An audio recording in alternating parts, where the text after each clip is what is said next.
buenas tardes a todo el pueblo dominicano que nos escucha a través de esta emisora y las redes sociales. A su programa Así es el defensor del pueblo de la República Dominicana, donde siempre vamos a aprender de derechos humanos, de derechos fundamentales, de deberes fundamentales, de la buena administración pública y en general del Estado social y democrático de derecho que proclama nuestra Constitución de la República. Con ustedes, Nilo de la Rosa, y en la tarde de hoy vamos a conversar sobre un tema muy interesante que está contenido en la Constitución de la República y que ha adquirido una importancia fundamental a partir de la Constitución del año 2010. Y es el control ciudadano, el control social y la auditoría ciudadana. ¿Qué es eso del control social y la auditoría ciudadana? Como dice la gente, ¿con qué se come eso? Nosotros vamos a conversar sobre ese tema con el licenciado Jaime Luis Rodríguez, quien es abogado y consultor especialista en derecho constitucional. No sin antes conocer qué hizo el defensor del pueblo durante la semana y, por supuesto, nuestro editorial. Comencemos. Queridos amigos, los altos niveles de violencia intrafamiliar y violencia social que se están presentando en la República Dominicana amerita acciones fuertes y contundentes, no solo desde las autoridades gubernamentales como siempre se piensa, también las familias y cada uno de los individuos que componemos la sociedad tenemos una grave responsabilidad de hacer un aporte sustancial a la resolución del problema, o al menos su control efectivo. En los recientes hechos sangrientos y lamentables, en los que hombres y mujeres han perdido la vida a manos de individuos con armas de fuego y armas blancas, se puede constatar en estos todo un historial de hechos similares en los que parece que la autoridad y el orden público no fueron suficientes para evitar el desenlace fatal. Es común encontrar en esos antisociales y enemigos de la dignidad y los derechos humanos antecedentes delictuales y criminales, tales como homicidio, asesinato, violencia de género, robo agravado, golpes y heridas e incluso tipos penales más complejos como estafas, extorsión y corrupción. ¿Cómo es posible que esos elementos anduvieran sueltos en las calles de nuestro país sin el más mínimo monitoreo o control por parte del Estado? Sin duda alguna, ciertas cosas no están funcionando correctamente en nuestro país. Ciertas cosas llaman a suspicacia. Ciertas cosas inquietan hasta el más bravo de los habitantes de la República. Parecería que estamos a merced de la ley de la selva, es decir, la ley del más fuerte, y no a merced de la razón y del Estado de Derecho.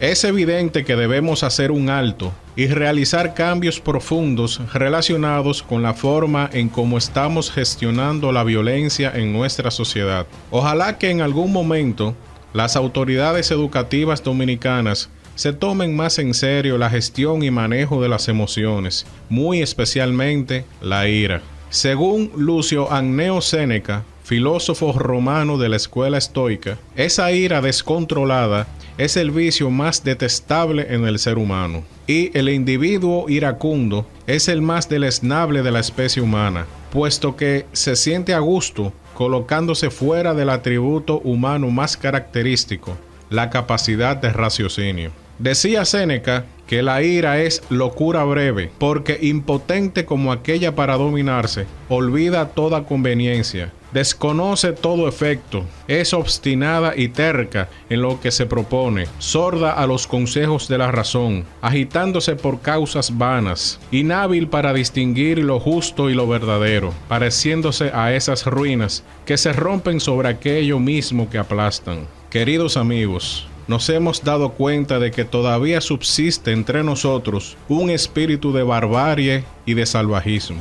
O nos proponemos a civilizar por completo a nuestro país, o todos viviremos bajo el imperio de unos pocos individuos cuyo nivel de irracionalidad no dista mucho de los animales. Muchas gracias. El Defensor del Pueblo y la Confederación Nacional Unidad Sindical CENUS, la Confederación Autónoma Sindical Clasista CAS y la Confederación Nacional de Trabajadores Dominicanos CNTD se unieron para fortalecer la defensa de los derechos laborales en República Dominicana. Esta firma da paso al inicio del Diplomado en Comunicación Sindical, con el que empoderaremos a los representantes sindicales con habilidades y conocimientos necesarios para destacar el entorno laboral actual. En el marco de este encuentro, se realizó la conferencia magistral Una sola voz, los trabajadores organizados y su impacto mediático, a cargo del invitado internacional, el periodista uruguayo Roberto Fabián Cardoso. Y en otro orden, el Defensor del Pueblo Pablo Ulloa, después de 2 años como presidente de la Federación Iberoamericana de Ombudsperson, traspasa el cargo al Defensor del Pueblo de Colombia, Carlos Camargoco. Con satisfacción, entregó sus responsabilidades en una entidad que reúne a instituciones defensoras de derechos humanos en 22 países iberoamericanos y 4 regiones: Europa, Norteamérica, Centroamérica, Región Andina y Cono Sur, siendo la organización más grande de este índole en Iberoamérica. En sus palabras, nuestro titular expresó que está más que seguro que los ombudsperson de Iberoamérica continuarán enarbolando la bandera de la paz, defendiendo a las personas en sus territorios, protegiendo sus derechos y luchando para que la administración pública brinde los bienes y servicios que los ciudadanos merecen. Continuamos con las noticias porque el Defensor del Pueblo, Pablo Ulloa, fue invitado a un encuentro con los miembros del Ateneo Dominicano. Durante esta reunión se socializaron las posibles acciones que se pueden desarrollar de las manos de ambas instituciones en favor de la cultura del país. Ulloa conversó con la presidenta del Ateneo Dominicano, Betty Vargas Acosta, así como con los miembros de la junta directiva de este organismo, con quienes intercambió impresiones, junto a los colaboradores del defensor, sobre una serie de estrategias ejecutables alineadas al compromiso de construcción de ciudadanía responsable. En otro orden, Pablo Ulloa asistió al torneo de baloncesto superior del distrito, esta vez a realizar el saque de honor del partido entre los clubes Bameso y Rafael Varías. Como amante de este deporte, Ulloa manifestó su regocijo al vivir de cerca las emociones de este evento, que reúne lo mejor del baloncesto del Distrito Nacional, llevando sano entretenimiento a la fanaticada. El evento se llevó a cabo en el Palacio de los Deportes. Finalizamos con las noticias con la realización de la 9ª jornada de cirugías de hidrocefalia que realiza el Dr. Cruz Jiminián a través de su fundación, actividad a la que el Defensor del Pueblo asistió para dar apoyo. El programa beneficiará a 108 niños y niñas de distintas provincias del país que serán intervenidos gratuitamente durante los próximos días en el Hospital Buen Samaritano de La Romana por médicos estadounidenses certificados. Más de 800 infantes han sido beneficiados con esta iniciativa desde que se fundó. Así es el Defensor del Pueblo. Estamos de vuelta en Así es el Defensor y como les había comentado anteriormente, vamos a conversar sobre este tema tan importante para nosotros en este Estado de Derecho, Estado social y democrático de derecho, que es el control social y la auditoría ciudadana. Para esto vamos a conversar con el licenciado Jaime Luis Rodríguez, quien está aquí con nosotros, nuestro invitado especial. Licenciado, muy buenas tardes, ¿cómo se siente? Bienvenido a Así es el Defensor. Buenas tardes, muchas gracias por la invitación. Gracias al espacio, al Defensor del Pueblo y de verdad muy privilegiado de estar aquí compartiendo ideas sobre este importante tema. Bueno, tenemos aquí a un representante del Cibao, a un mocano de nacimiento y origen, como dicen, dice la Constitución. Mocano, de nacimiento y origen. ¿Quién es? Seco, sacudido y medido por buen cajón. Así mismo la es. Frase Así mismo es. Y bueno, vamos a conocer a Jaime Luis. ¿Quién es Jaime Luis? ¿Qué estudió? ¿Cuál es su especialidad? Y dice que es abogado y consultor. ¿Consultoría de qué fundamentalmente? Bien, muchas gracias. Bueno, yo soy abogado, estudié Derecho en la Pontificia Universidad Católica Madre y Maestra en el recinto Santiago. En ese momento todavía residía en Moca, ahora resido aquí en la capital. Luego de graduarme hice una maestría en Derecho Constitucional en la Universidad Iberoamericana UNIBE y posteriormente una maestría en Derecho Administrativo en la Pontificia Universidad Católica Madre y Maestra, pero ya en el recinto Santo Tomás de Aquino, que es la sede de aquí del Distrito Nacional. He dedicado mi ejercicio profesional esencialmente al derecho público, tanto el derecho constitucional como el derecho administrativo, y como consultor he trabajado esencialmente en la elaboración de estudios y de proyectos o anteproyectos más bien de leyes y reglamentos con diversas instituciones públicas y también con asociaciones de la sociedad civil. Excelente. Y bueno, recientemente el Defensor del Pueblo hizo varias publicaciones sobre este tema del control social y la auditoría ciudadana, y que fueron estudios encabezados precisamente por el doctor Jaime Luis Rodríguez. Encabezó esos estudios en conjunto con la Oficina de Oportunidades del Defensor del Pueblo, que ya hemos explicado que es el ala educativa, el ala de investigación, de promoción de los derechos humanos y fundamentales en el país. Y bueno, esos estudios consistieron precisamente en esos temas de control social y auditoría ciudadana. Jaime, este tema del control social, que a veces se pudiera entender de múltiples formas, aparece en la Constitución de la República. No recuerdo si en la antigua Constitución aparecía, pero lo conocí en la Constitución del año 2010. Y bueno, ¿qué debemos de entender en este contexto por control social y auditoría ciudadana, tanto en el contexto constitucional nuevo como en general en un Estado de Derecho, un Estado social y democrático de derecho, como dice la Constitución de la República? Realmente, tal y como en parte decías, es con la Constitución del año 2010 que cobra relevancia, digamos, una concepción participativa en las decisiones públicas. Anteriormente, la Constitución, cuando hacía referencia a la forma de democracia en República Dominicana, se limitaba a expresar que teníamos una democracia representativa.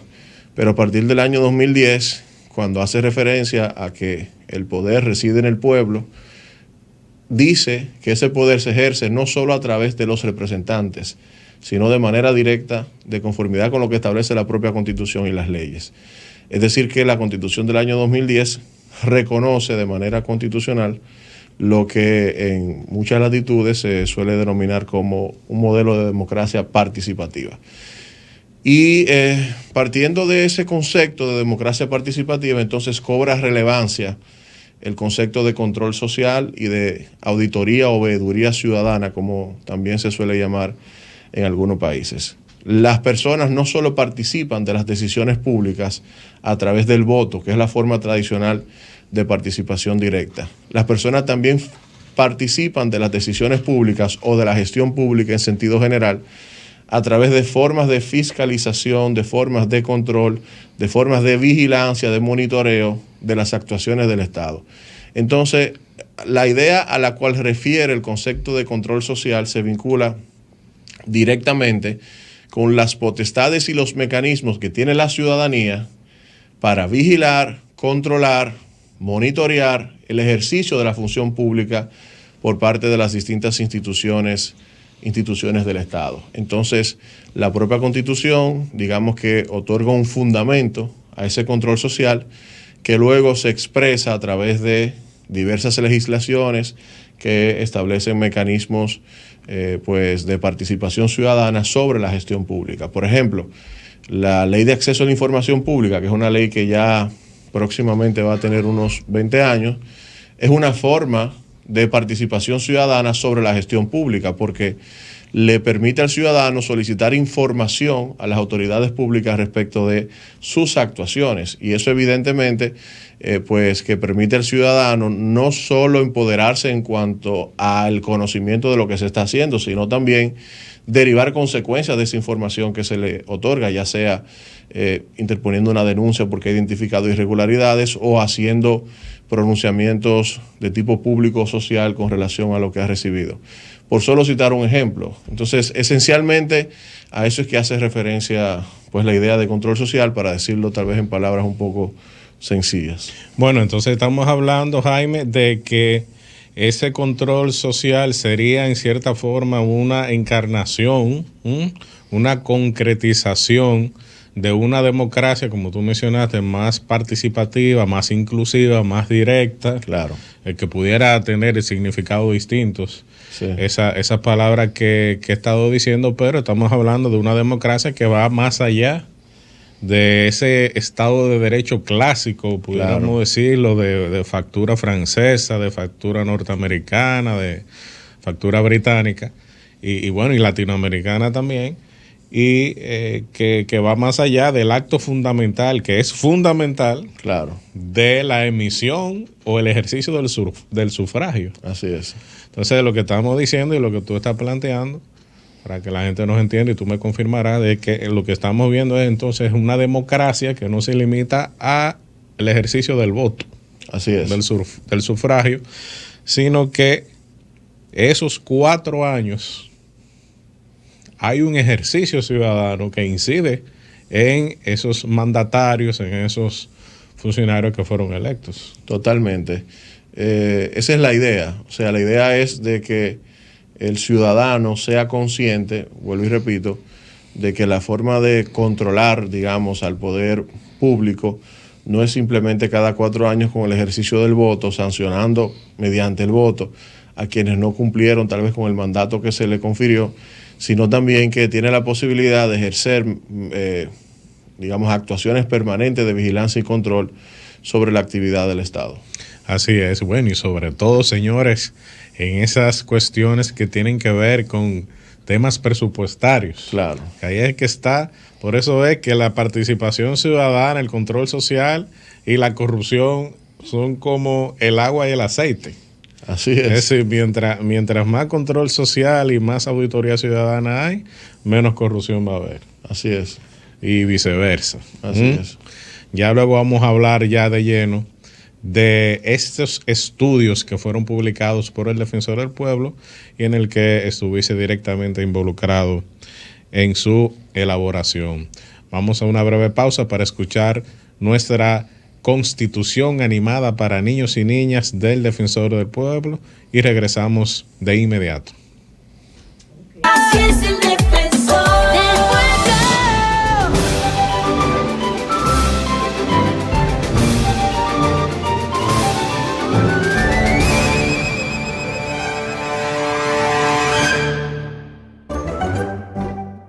¿Qué son los derechos fundamentales?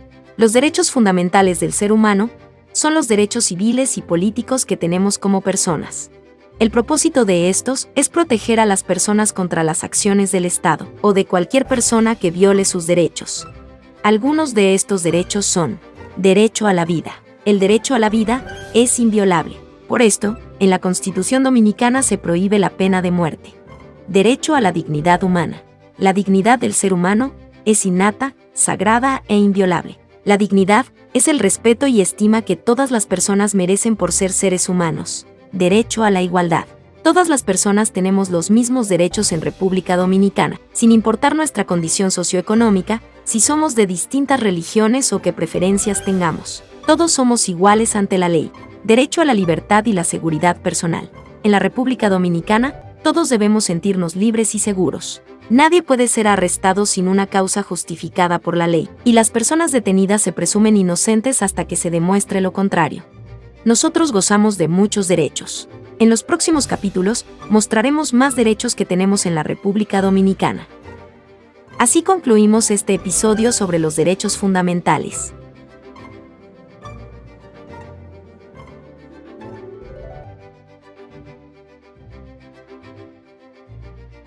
En el marco de los derechos económicos y sociales, la Constitución de la República Dominicana dispone en el artículo 61 el derecho a la salud, estableciendo que el Estado debe velar por la protección de la salud de todas las personas, el acceso al agua potable, el mejoramiento de la alimentación, de los servicios sanitarios, las condiciones higiénicas, el saneamiento ambiental, así como procurar los medios para la prevención y tratamiento de todas las enfermedades, asegurando el acceso a medicamentos de calidad y dando asistencia médica y hospitalaria gratuita a quienes la requieran.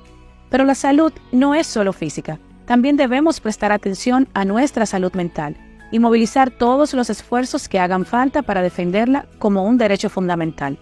Al respecto, la Organización Panamericana de la Salud sugiere que en muchos países de la región, a menudo las personas no tienen acceso a servicios de calidad, son sometidas a prácticas coercitivas, tratos inhumanos y en algunos casos, abusos, incluso en entornos de atención de salud donde deberían ser protegidas. Hoy les invitamos a acudir al Defensor del Pueblo si tú o alguna persona conocida atraviesa una situación que vulnere su derecho a la salud y que te sumes al compromiso ciudadano de crear conciencia sobre este tema. Así es el defensor del pueblo. Continuamos en Así es el Defensor con el licenciado Jaime Luis Rodríguez, especialista en Derecho Constitucional y Derecho Administrativo. Y bueno, hemos comentado de que el Defensor del Pueblo publicó una serie de estudios o un estudio dividido en varias etapas sobre el control social y la auditoría ciudadana, y además de eso hizo, en base a esos estudios, un seminario internacional en el cual, por supuesto, estuvo participando el licenciado Jaime Luis Rodríguez. Jaime, ¿en qué consistió ese estudio del Defensor del Pueblo y por qué no hay uno solo, sino que fue dividido, si mal no recuerdo, en dos estudios? A través de la Oficina de Oportunidades, el Defensor del Pueblo promovió la realización de 2 estudios. Uno que yo tuve la oportunidad de elaborar, de desarrollar, y otro que fue elaborado por otro equipo consultor, pero que sirvieron ambos para la celebración de ese seminario al que haces referencia, que se produjo hace unos 7 u 8 días. El estudio que particularmente me tocó encabezar trató de manera específica de hacer un análisis comparativo de los mecanismos de control social en República Dominicana en relación a otros países de América Latina, específicamente Brasil, Colombia, Perú, Honduras y Guatemala. La finalidad de ese análisis comparativo era identificar en esos países fortalezas y debilidades, ventajas y desventajas con relación a lo que nosotros tenemos en República Dominicana como sistema o mecanismo de control social, para al final concluir con una serie de recomendaciones, de medidas que pudiesen mejorar los mecanismos de control social en la República Dominicana y acercarlo a un verdadero sistema de control social y de auditoría ciudadana. Esencialmente en eso consistió el estudio. El otro estudio que se presentó es un estudio sobre ciudadanía responsable. Estaba más bien vinculado en ese caso a analizar los discursos, los sentidos, los imaginarios que existen en la ciudadanía sobre el concepto de ciudadanía, esencialmente tratando de promover una idea de ciudadanía que precisamente no se limite a la participación formal a través del voto, sino que se haga consciente de sus derechos y sus deberes. De ahí el concepto de ciudadanía responsable. Muy bien, bueno, excelente. Y bueno, has mencionado que en República Dominicana existen, incluso desde antes de la Constitución del año 2010, es decir, ha habido mecanismos de participación social, diría yo, desde que se fundó o desde que se promulgó la primera Constitución. De hecho, hubo un momento en el siglo XIX que hasta jurado popular había en la justicia. Es decir, siempre ha habido formas, pero ahora es que tiene esa fuerza constitucional. Entonces, ¿cuáles son esos mecanismos que existen en República Dominicana que pudiéramos enmarcarlo dentro de esos mecanismos de control social y auditoría ciudadana? Por lo menos lo más importante. Sí, nosotros lo que hicimos en el marco del estudio fue esencialmente clasificar los distintos mecanismos según fuesen mecanismos que podrían desarrollarse de manera individual por cada ciudadano o según se requería de algún espacio institucionalizado para el ejercicio de la potestad. Por ejemplo, de los mecanismos que cualquier ciudadano de manera individual puede desarrollar están los requerimientos de acceso a la información pública, la interposición de denuncias, por ejemplo, ante el Defensor del Pueblo, pero también ante otras instancias administrativas. Un aspecto muy importante también en la República Dominicana, que ha sido validado por el Tribunal Constitucional, la posibilidad de que cualquier ciudadano pueda constituirse como querellante en procesos de corrupción administrativa o de delitos contra el patrimonio público. Eso es algo que no existe en muchos otros países, no existe eso. Bueno, y yo recuerdo perfectamente, siendo yo director jurídico del Defensor del Pueblo todavía, Sí. que hubo un intento. Hubo una acción en inconstitucionalidad. No. Hubo un intento legislativo, una acción legislativa. Sí. Cuando se modificó el Código Procesal Penal en la en ley el año 1015. 2015, Sí. hubo un intento, incluso fue aprobado en primera lectura. Sí, yo lo sí, recuerdo sí. perfectamente porque le caímos encima de ese tema, Sí. que intentaron eliminar del Código Procesal Penal el artículo que daba a entender eso, porque no lo decía claramente No lo tampoco. decía claro. Que daba a entender de esa acción ciudadana, esa acción popular penal, Sí. contra sobre todo la corrupción administrativa. Sí, y contra ese artículo se interpuso una acción en inconstitucionalidad. También. No viene al caso quién la interpuso, pero se interpuso y el Tribunal Constitucional en ese momento entonces tuvo la oportunidad de refrendar ese derecho que tiene cualquier ciudadano de querellarse en ese tipo de procesos. Luego tenemos el derecho de petición, que es un derecho que está establecido en la Constitución. Cualquier ciudadano puede peticionar, requerir, solicitar a la administración pública que adopte cualquier tipo de medida con relación a cualquier tipo de tema, y ya la administración será la responsable de decir si procede o no.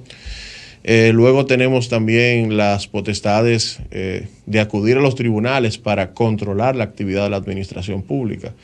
Es decir, ejercer recurso contencioso administrativo procurando la nulidad de actuaciones administrativas o incluso precisamente acciones constitucionales de protección de derechos fundamentales o acciones constitucionales para lograr la invalidación de actos inferiores a la Constitución que sean contradictorios a esta. Todos esos son mecanismos que, si bien están institucionalizados, son mecanismos administrativos jurisdiccionales, se activan a través de una participación de la propia ciudadanía y de ese punto de vista pueden concebirse como una forma de control social.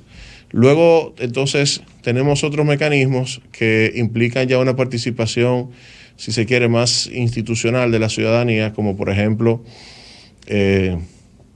eran en materia de contratación pública los famosos comités de veeduría, que parte de lo que resalto en el estudio es precisamente las deficiencias que tuvieron y por qué no era un mecanismo, digamos, que en cuanto a su organización fuesen idóneos, pero son mecanismos que estaban. Igual sucede con los famosos comités de seguimiento a nivel municipal, que han tenido escasa, digamos, utilización o efectividad, pero están reconocidos al menos formalmente.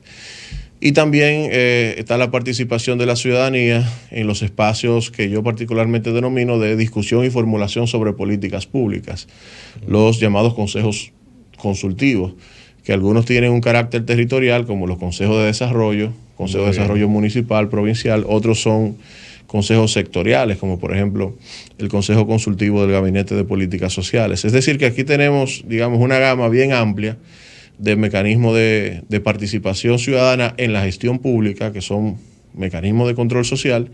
Lo único que tal vez no están tan articulados entre sí. No hay una idea de sistemas de control social. Hay, digamos, mecanismos que surgen y que están atomizados con relación a otros, y parte precisamente de las recomendaciones que nosotros hacemos al final del estudio es tratar de pensar el desarrollo de una política de control social y participación ciudadana en la gestión pública y incluso promover la creación de una ley que pueda sistematizar en un solo instrumento todos esos mecanismos que actualmente tenemos, introducir otros, mejorar algunos, de manera que nosotros podamos pues avanzar hacia el afianzamiento de un sistema de control social en la República Dominicana. Bueno, excelente. Vamos a seguir conversando con Jaime Luis Rodríguez sobre estos sistemas, esos mecanismos de participación social y sobre todo los hallazgos que fueron encontrados con estos estudios. Regresamos de inmediato. Así es el defensor del pueblo.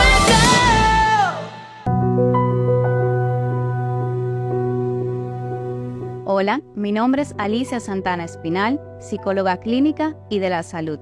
Si me preguntan cuándo una persona debe ir a terapia, diría que es cuando una de tus conductas o varias dejan de resultar funcionales o comunes en tu vida diaria. Por ejemplo, cuando empiezas a sentirte triste en momentos donde antes no te sentías así. o cuando empiezas en una interacción social a sentir un poco de intranquilidad, de ansiedad. También cuando tienes mucho estrés. También, además, si quieres autodescubrirte, porque este es un espacio seguro en el que con un profesional de la salud mental puedes llegar a un mejor tú. Mi nombre es Joan Peguero, soy psicólogo, actualmente culminando una maestría en psicología clínica. Cuando identificamos que es necesario visitar a un psicólogo o un especialista de la salud mental, automáticamente nosotros notamos que algunas de nuestras áreas, sean emocionales, con nuestra familia, con nuestros amigos o las personas cercanas, se ven afectadas. Desde que identificamos que una de esas áreas donde nosotros nos desarrollamos con normalidad se ven interrumpidas, sea por una emoción que no sabemos tampoco cómo identificar, es cuando nosotros debemos de ir a un psicólogo, ya que no solamente estamos para ver los problemas, sino también para acompañarte a poder descubrir quién eres y hacia dónde vas.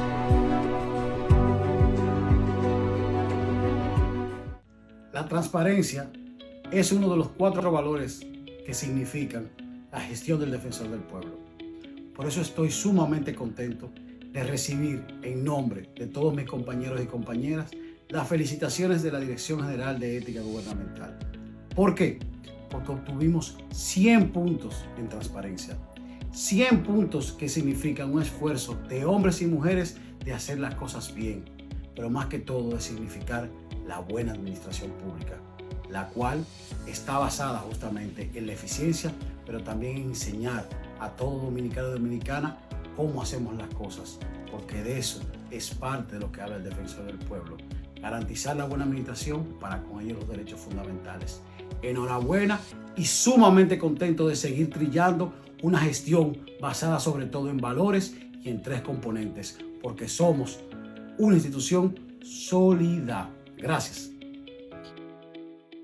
Así es el Defensor del Pueblo. Estamos de vuelta en Así es el Defensor, conversando con Jaime Luis Rodríguez, quien es especialista en Derecho Constitucional y Derecho Administrativo, sobre esos estudios y esos temas de participación social y auditoría ciudadana. Y bueno, íbamos conversando sobre esos mecanismos que ya existen en República Dominicana. Y yo le hago la pregunta a Jaime Luis de, por ejemplo, hay otros mecanismos como son el presupuesto participativo, sí, que está contemplado ya para el ámbito municipal.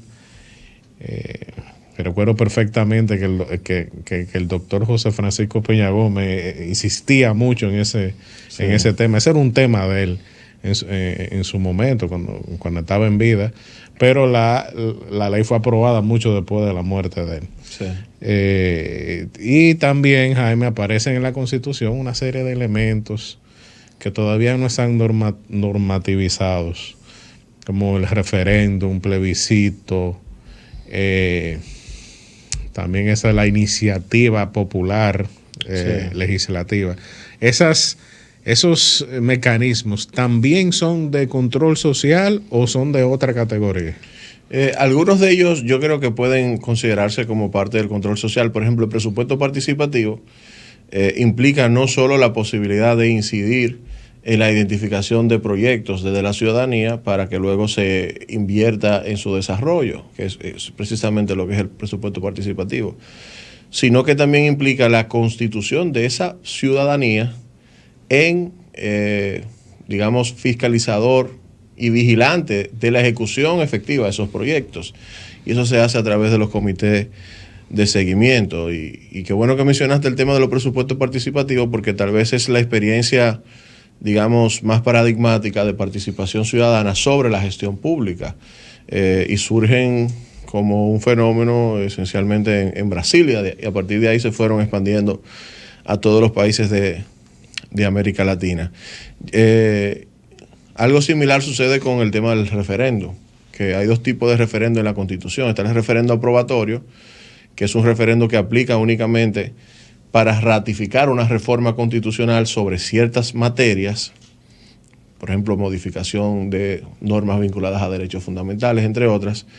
Y luego está el referendo consultivo, que como su nombre lo indica, es un referendo que se utiliza como forma de consultar a la población sobre su posición en relación a determinados temas. Y efectivamente, carecemos todavía de una regulación del referéndum y eventualmente un referendo consultivo, aunque por su nombre parecería ser que no tendría un efecto vinculante contrario al referéndum aprobatorio, sí puede servir como una forma de control de la ciudadanía respecto de ciertas decisiones del Estado, ya sea, digamos, oponiéndose a ella o ya sea otorgando una legitimidad democrática a dichas decisiones. Sin embargo, cuando uno piensa el control social, lo piensa más vinculado ya al control sobre la actuación del Estado, sobre la gestión pública, más que, digamos, a la participación sobre decisiones específicas a través de mecanismos de votación, porque al final el referendo, aunque es distinto a una votación a cargos electivos, es una votación. Sí. De hecho, en principio debería ser organizado por la Junta. Sí, debe ser organizado por electoral. La Junta. Así es. Entonces, Jaime, son mecanismos que entiendo que son, digamos, que se vinculan con el tema del control social. Con una democracia más directa. ¿A qué se debe en tu íntima convicción el hecho de que tenemos una constitución del año 2010, ya estamos en el año 2020, ya estamos en Navidad? Ya escuché sin más sabor navideño. Ya hay gente poniendo arbolitos. Ya la gente está poniendo arbolitos, ya se están vendiendo adornos. Yo sé que ya estamos en el año 2024, sí, prácticamente. Tenemos entonces 14 años de constitución que vamos a cumplir el 26 de enero del año 2024. ¿Por qué esas figuras han encontrado tanto problema en el Congreso Nacional para que salgan como ley, como leyes orgánicas, como leyes fundamentales, siendo eso un mandato de la Constitución del año 2010? Sí, ¿Es tan difícil ponerse de acuerdo en eso? Yo creo que ha habido realmente una negligencia por parte del Poder Legislativo respecto de muchas leyes que son reservas constitucionales, o sea, que tienen que desarrollar materias constitucionales. Yo entiendo que esa es la principal razón, aunque en otras legislaciones pueden darse temas problemáticos o de controversias, no solo con relación a esas que hemos mencionado. Por ejemplo, la Constitución y el Tribunal Constitucional tuvo una decisión en ese sentido. Lo menciono porque desde el Defensor del Pueblo sé que ha sido un tema de mucho interés. Establece que debe regularse mediante ley el ejercicio de la potestad del indulto para las personas que están guardando prisión. Y eso tiene años desde que se dictó la sentencia del Tribunal Constitucional y lamentablemente no se ha regulado.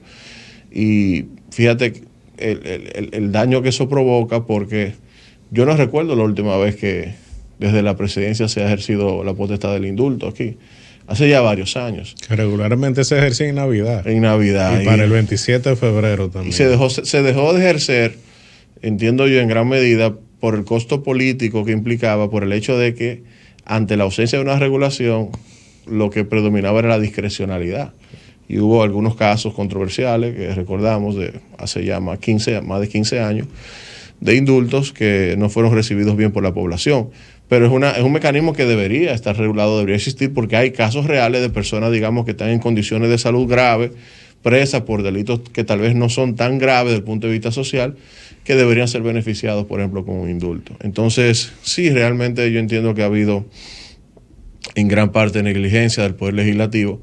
Son temas que puede ser que no reditúen, digamos, en términos político-electorales, que tal vez no forman parte de la agenda de muchos de los legisladores, y puede ser esa la razón. Yo recuerdo que hace unos años, sí, en el Senado específicamente, se creó una comisión para trabajar leyes vinculadas a reservas constitucionales. Algunas de ellas fueron aprobadas, pero otras todavía están en discusión en el Senado desde hace muchísimo tiempo. Incluso una de ellas tiene que ver precisamente con los mecanismos de participación de la ciudadanía en las decisiones públicas. Muy bien, y bueno, como estamos en el Defensor del Pueblo, nos surge la pregunta de cómo se visualiza, de acuerdo a tu criterio profesional, a tu criterio académico, cómo se visualiza el Defensor del Pueblo en todo ese tema de control social y auditoría ciudadana. El defensor del pueblo, dentro de las potestades que tiene, está la de recibir denuncias con relación a servicios públicos y actuaciones vinculadas a la actividad pues, de los funcionarios y servidores públicos, la actividad administrativa.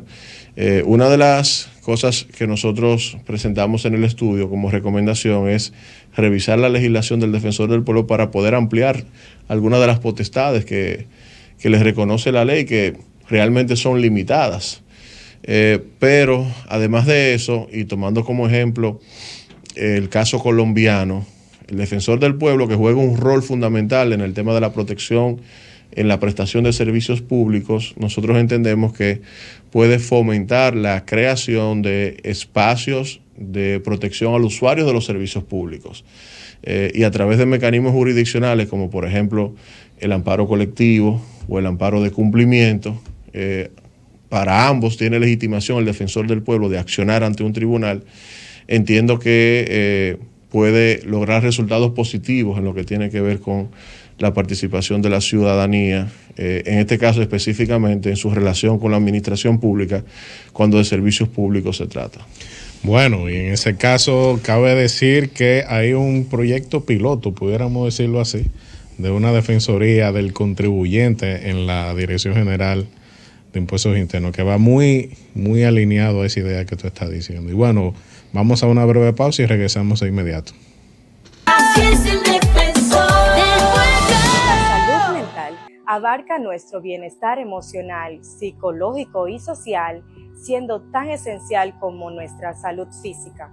Alrededor del 20% de la población dominicana padece de algún trastorno mental, siendo la ansiedad quien ocupa el primer lugar, con un total de 570.312 casos atendidos en la actualidad. Es esencial prestar atención a estos factores, ya que pueden afectar seriamente nuestro bienestar e incluso, en situaciones extremas, la vida nuestra o de nuestros seres queridos. La salud mental es cuestión de todos. ¿Te has preguntado qué hace el defensor del pueblo? Nuestra institución contribuye con la defensa de la buena administración y los derechos fundamentales. ¿Cómo lo hacemos?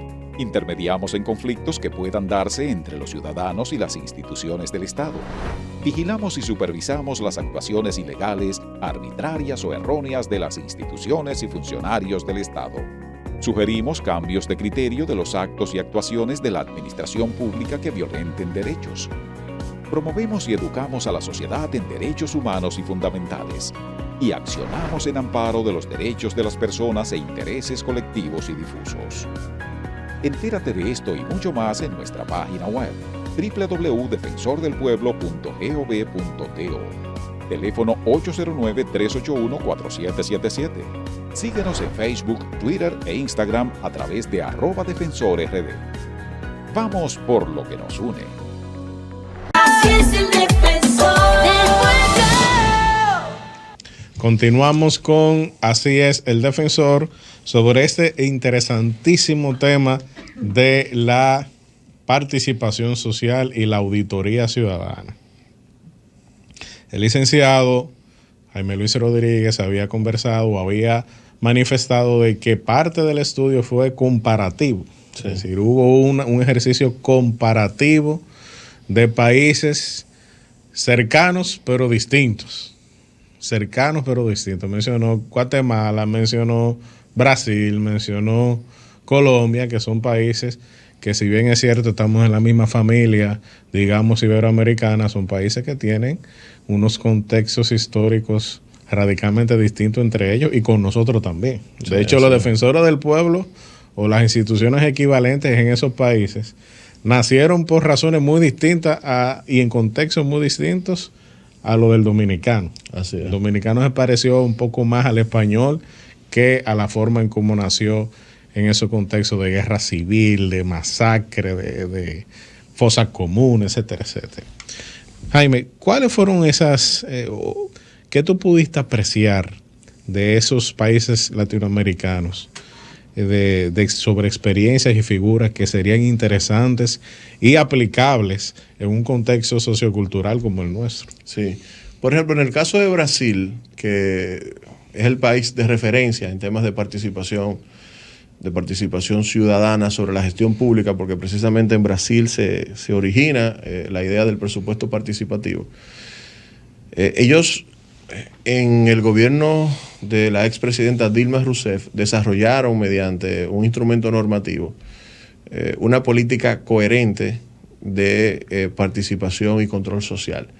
Es decir, reunieron precisamente en un solo instrumento normativo los distintos mecanismos que a través de diversas vías habían desarrollado y crearon una política nacional de control social y participación ciudadana. Y dentro de esa política nacional, pues lo que particularmente más me llamó la atención fueron las llamadas conferencias y consejos de políticas públicas, que tendría aquí su equivalente en los consejos de desarrollo de la ley de planificación e inversión pública, pero no es necesariamente lo mismo.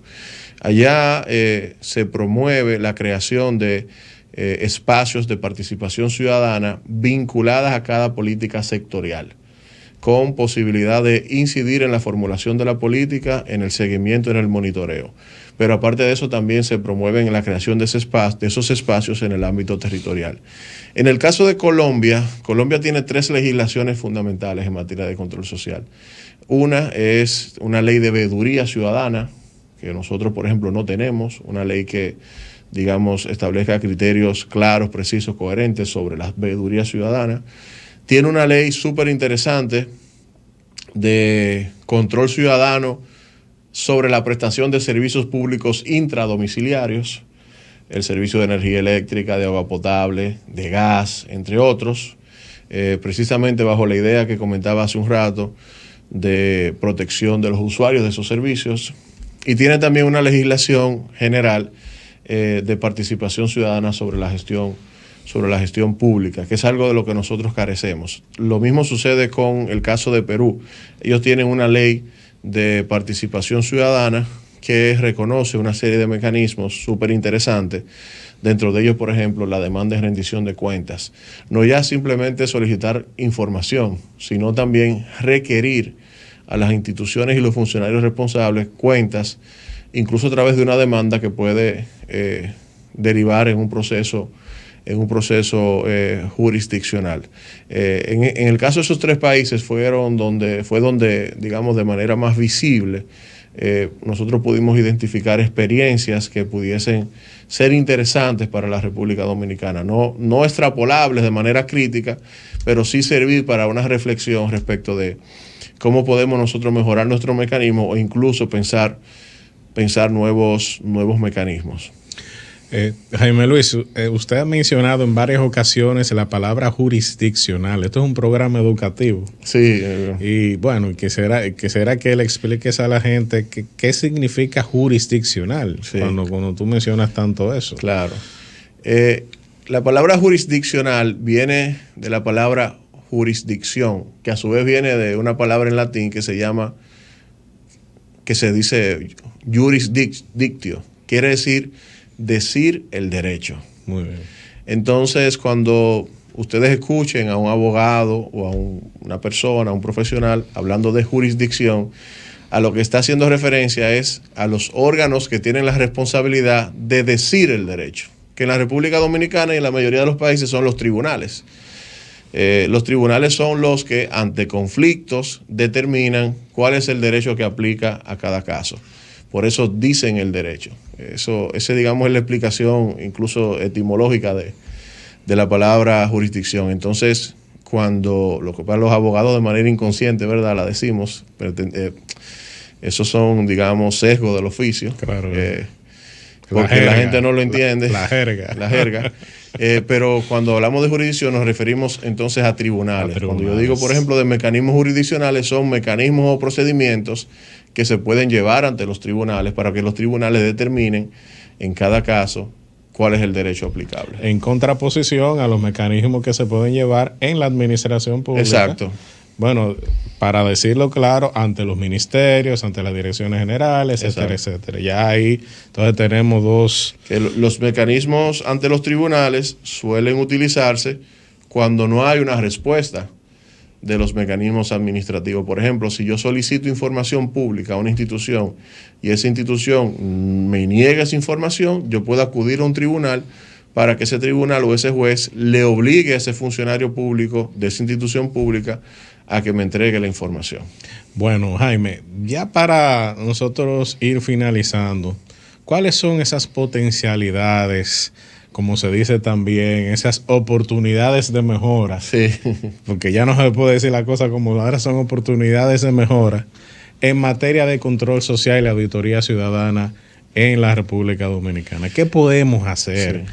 ¿Y qué recomiendas con esos estudios y como Jaime también, como persona?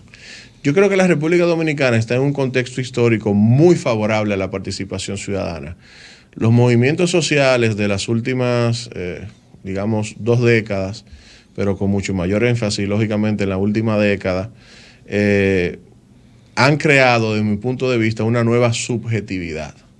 O sea, la ciudadanía de hoy es mucho más despierta, mucho más vigilante que la ciudadanía de hace 20 años. Mucho más informada. Y mucho más desinformada también. Ese es un problema. Sí. Decía el profesor Jorge Prat que se puede morir que uno puede morir de inanición, de falta de conocimiento y de información, pero también de indigestión.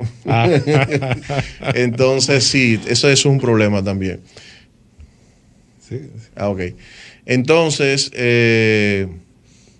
yo creo que aprovechando esa nueva subjetividad que existe y a pesar de las dificultades que hay, lo que se debe avanzar es, como ya dije, en el establecimiento de criterios claros, coherentes, para poder crear un verdadero sistema de control social que articule esos distintos mecanismos a los cuales he hecho referencia. Y yo entiendo que eso puede lograrse en principio a través de la determinación de una política de control social y de auditoría ciudadana, que entiendo que el Defensor del Pueblo puede liderar, que puede expresarse eventualmente en una legislación general en la cual se reconozcan todos estos mecanismos y pues sea acompañado eso con procesos de formación para la gente. Exactamente. Y bueno, ya hemos llegado al final de nuestro programa. Muchísimas gracias, Jaime. Esperamos tenerte nuevamente aquí para seguir conversando sobre otros temas de tu dominio. Y a todos ustedes les deseamos una feliz tarde, una semana llena de dicha, llena de provecho. Y nos vemos en un futuro próximo. Hasta entonces. Así es. El que está para ti te da la mano. De los derechos de cada ser humano. Siempre contigo caminando a tu lado. Así es el defensor. Así es. Amigo bueno y pleno. Así es el defensor del pueblo. Así es el que educa y da orientación. Así es el defensor del pueblo. Si no pudiste sintonizar, Así es el Defensor, en vivo los domingos por Sol 106.5 FM, te invitamos a que visites nuestro canal de YouTube Defensor del Pueblo. Cada lunes subimos nuestro programa radial al canal del Defensor del Pueblo. No te lo pierdas, suscríbete, activa la campanita, dale me gusta y comparte.